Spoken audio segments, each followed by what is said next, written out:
So you live in a world where anything can happen, and I think that is something that all business leaders should understand, whether it is tech leaders or Mhm. someone building in the retail space. Whether it is technology, technology always breaks all the time. Whether it is business operations for retail, it breaks all the time, and customer service lives in a space where anything can break at any point in time. That's very well articulated, Jessica.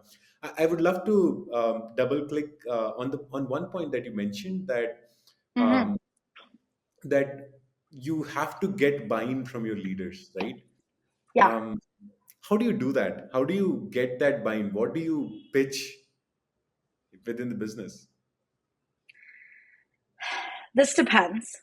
This really, really depends on the type of business, the kind of business. But I think if we talk about it kind of in like a general way, right? Like when you're working within an organization, whether or not it's really small or it's growing or it's really big, you usually have, if not like a really structured mission statement or pillars, or ideas that your company stands on, but you usually have some sense. Like, even if it's really small, let's say you're the third employee, right? You want to make impactful change, an organization that's running really quickly. You have an idea of your brand identity. At least you should.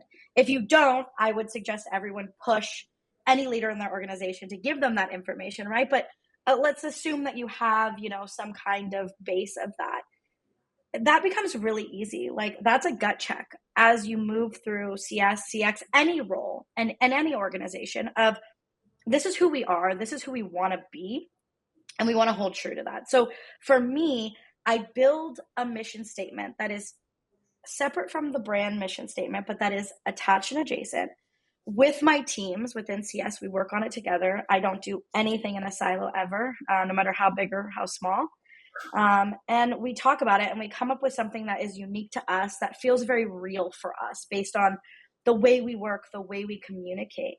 And within that mission statement, that really allows me to go back to the organization and say, we can't accomplish this, right?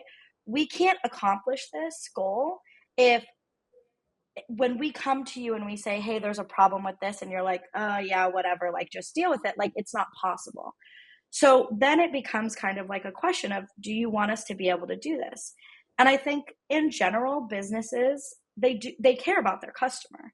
Some in a more, deep rooted way than others. I can say at OneSkin for sure, like, the customer is beyond number one. Like, we will pretty much make any sacrifice that we possibly can to ensure that they have a really great experience, because we know that we can't serve our overall mission if we're not able to provide them with a product that they can actually use and that is impactful and works for them. So, with all of that being said, like, that's really how I drive the conversation of, like, do you want to be able to do this? And when you ask a question like that, it kind of makes the other person think. It's different than coming to someone, in my opinion, and saying, well, this is what is happening, this is what we need to do. When you ask a question, it's like, look, it's either do or do not. I can flow either way, but this is what I've heard from you, and this is what I've heard is important to you. And this is how we can serve that importance and that feeling that you have and that mission. And that usually helps, like, loosen up the conversation and allows people to be really open to, this customer centricity that can exist beautifully within an organization throughout all departments when everyone kind of has this buy-in. So I think it's just about doing the work, really looking at it too. Like, part of doing that mission statement work is really looking at yourself as a leader, your team looking at themselves, your team looking at you, you looking at your team, and understanding, like, we're not just talking about solve rates or first response times, right? We're talking about each other, and we're talking about the customer, and really existing within that kind of conversation consistently helps essentially allow us as a department to lead by example, I think.